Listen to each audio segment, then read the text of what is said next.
So he is also young. So he's way younger than most of the candidates that we usually see here in our municipality and here in our country. And that's why we also decided to interview him. Inyo po na itatanong, ako po ay anak ng isang kargador at anak po ako ng isang labandera. At may mga pagkakataon na kamuntik na po akong hindi nakapagtapos ng aking pag-aaral dahil sa kahirapan. Do I see myself as an underdog? I think I didn't see myself as an underdog.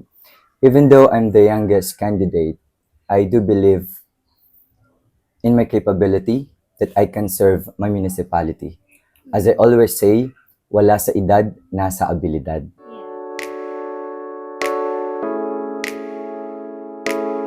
Simply Promise and you. Hello, everyone.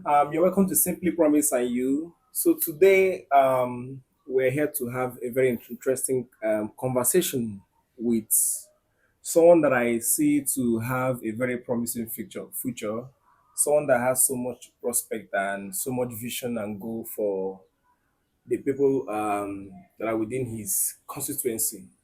So, but before we introduce the person we want to have this conversation with, um, we're in a city, in a municipality in Pangasinan, in the second district of Pangasinan, in the Ilocos region of the Philippines. I guess you guys know the municipality that I'm talking about. It is a municipality that was named after Rafael Maria de Aguila. So, which municipality am I speaking about? We are speaking about Aguila. Here I am again. I'm Maria. So as usual, I am Promise's co-host, and I think I will have to introduce our guest now. So since this time it's the election time here in the Philippines, or the election season, as I must say, we had we had decided to have our candidate for councilor, which is also a past SK chairman Yes. here in this barangay, in this specific barangay. So he is also young. So he's way younger than most of the candidates that we usually see here in our municipality and here in our country. And that's why we also decided to interview him. So let us all welcome Mr. Daryl Bataan. Hello everyone. Hello to all our viewers. I am Daryl Benedict Bataan, and as what our co-host said, I am one of the aspirant councilor here in the municipality of Aguilar. So thank you so much. Prior to coming to this place, I kind of like did some research and Yeah. investigations. I kind of like realized it seems like there are 20 candidates, Yes. and out of those 20 candidates, there are four independent candidates, right? Yeah. And you are one of the four independent candidates. And it also seems that you are one of the youngest, or if not the youngest candidates. Do you see yourself as an underdog, being matched up with people that are not independent, or people who seem to be older than you? Do I see myself as an underdog? I think I didn't see myself as an underdog. Even though I'm the youngest candidate, I do believe in my capability that I can serve my municipality. As I always say, wala sa edad, nasa abilidad. Yeah. That's good. So let me also ask, because you were the past SK chairman. Yes. So what made you decide to step up to run for being a councilor? Okay. So, yes, I was a former SK chairperson before, and now I was the youngest elected barangay kagawad also here in our barangay. Okay. And I decided to step up because I saw some problems and issues that I want to resolve, specifically in the field of education. One of my platform is to increase the budget in education in the scholarship. Dahil kapag hindi niyo po na itatanong, ako po ay anak ng isang kargador at anak po ako ng isang labandera.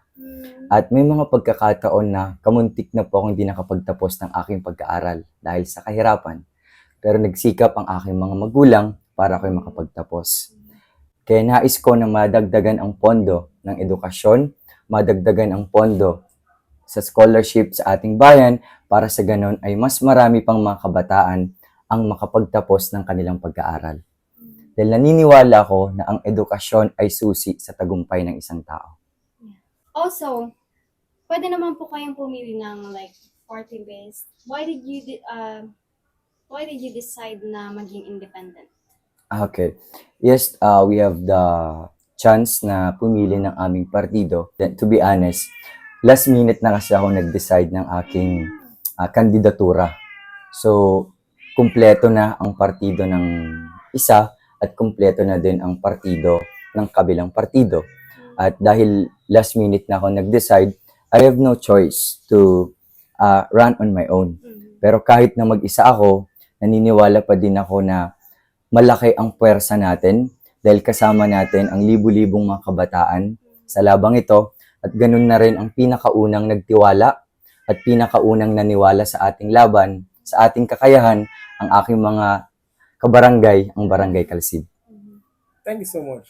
You know, the first time I came to Aguila, I noticed how good the land here in Aguila is.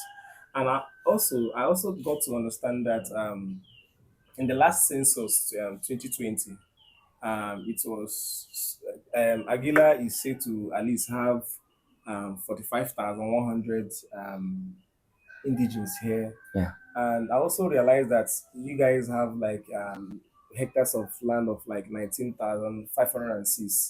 So which means if agriculture is being worked on or is being improved, there will be so much improvement in the economy.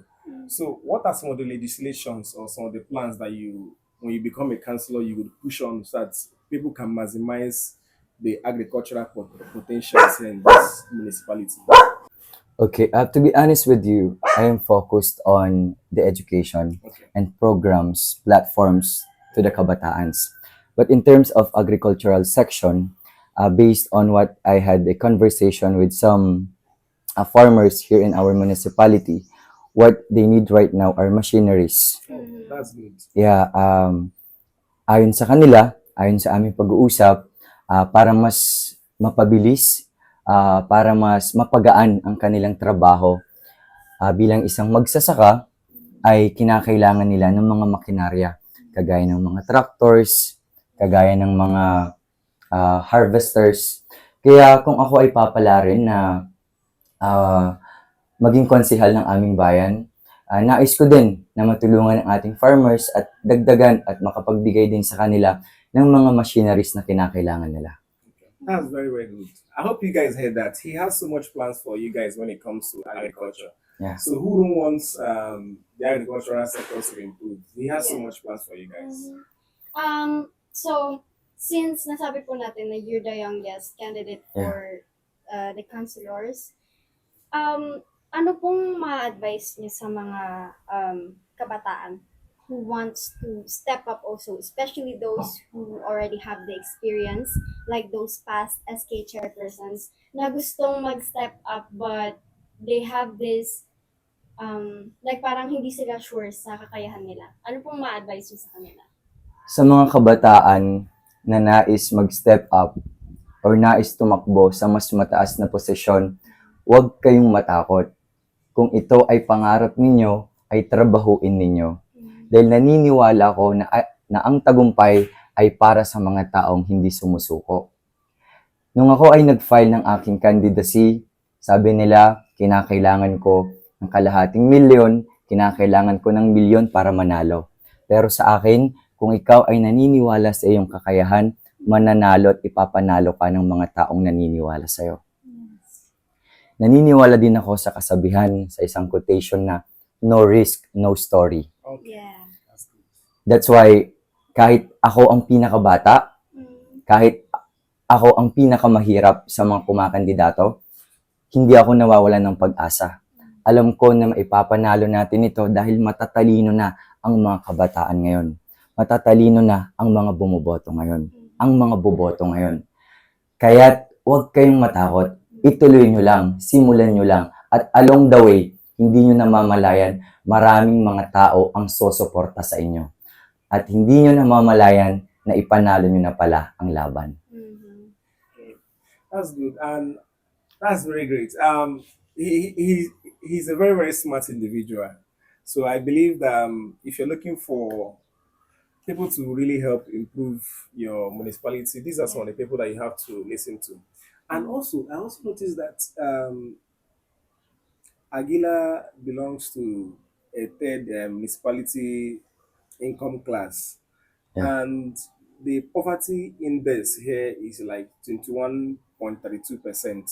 So when you become a councillor, what are some of the things I would like you to talk to the people of Aguila? What are some of the things that you will have to do to level this grant to help improve the economy of this place so that that poverty deficit can be manageable? You know what? In our municipality, we have a lot of tourist attractions. We have a lot of tourist destinations. And I believe na kapag ang mga tourist attractions na mga ito ay na-develop, gaya ng aking binabanggit ang Mapita, na pinakasikat po talaga na meron kami ngayon, kapag ito ay na-develop, mas napaganda, mas maraming turista ang bibisita sa amin pong bayan. At kapag ito ay binisita ng maraming turista, it creates job. Magbubukas ito ng mga trabaho. At kapag ang aming mga kababayan ay magkakaroon ng trabaho, mababawasan ang mga mahihirap sa amin pong bayan. Kaya isa din po sa nais ko pong gawin ay ang pagandahin ang aming mga tourist attraction sa amin pong bayan.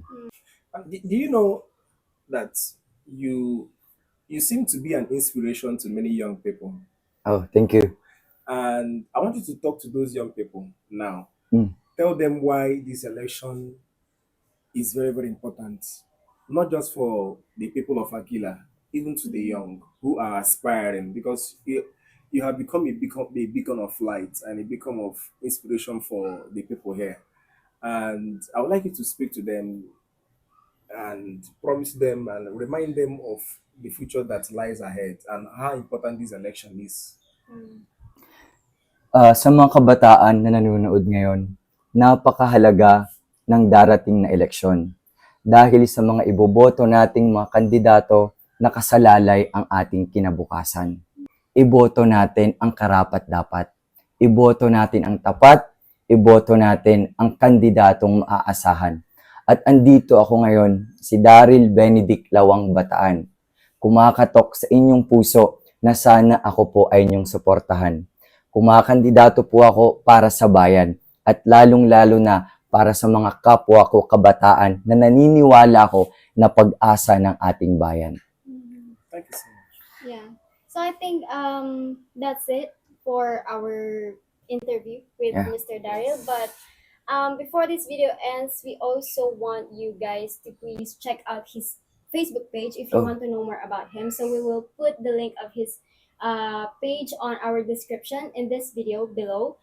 So you can see it and you can click it. You will see the informations about him. If you want to get to know about his platforms, how he socializes with people, he also has some pictures there posted, right? Yeah. Yeah, so you can also follow him if you want, guys. And also, please subscribe to this channel if you haven't yet. And like this video. And of course, share your comments below if you have in our comment section. Yeah. So tell them what number to vote for. Okay, ako po, si Daryl Benedict Lawang Bataan, number 3 sa balota. Sa 3, the best! Thank you.